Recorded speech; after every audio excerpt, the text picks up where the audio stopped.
Coordinate covalent bond ये एक ऐसा बॉन्ड होता है जिसको हम डेटिव बॉन्ड भी कहते हैं।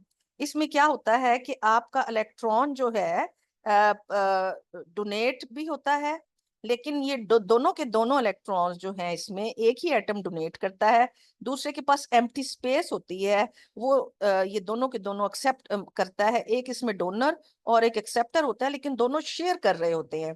कोवेलेंट में दोनों एक एक इलेक्ट्रॉन लेके आते हैं, लेकिन कोऑर्डिनेट कोवेलेंट में एक एटम दो के दो इलेक्ट्रॉन लाता है और दूसरा वाला एम्प्टी स्पेस लेके आता है। लिहाजा इनके दरमियान जो बॉन्ड बनता है इसमें म्यूचुअल शेयरिंग हो रही है, लेकिन एक एक नहीं दिया, दोनों एक एटम ने दिए और एक ने खाली जगह दी।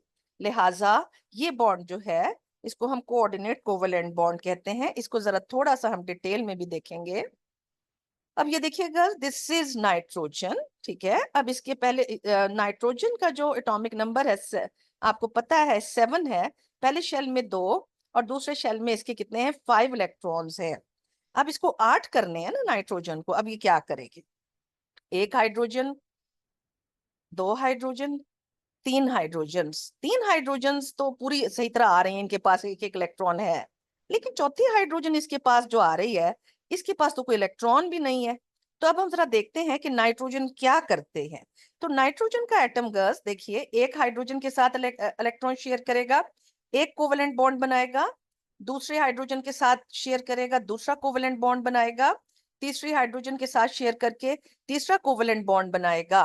तो लिहाजा अब ये अमोनिया का मॉलिक्यूल NH3 बन चुका है। अब यहाँ पर एक हाइड्रोजन ऐसा खड़ा हुआ है जिसके पास कोई इलेक्ट्रॉन नहीं है, लेकिन इसका भी दिल चाह रहा है कि ये नाइट्रोजन के साथ बॉन्ड बनाए। तो अब क्या करते हैं, देखिए नाइट्रोजन के पास एक पूरा जो है ऐसा इसको लोन पेयर कहते हैं, जो बॉन्डिंग में हिस्सा नहीं लेता। ये देखिए, दीज आर बॉन्ड पेयर।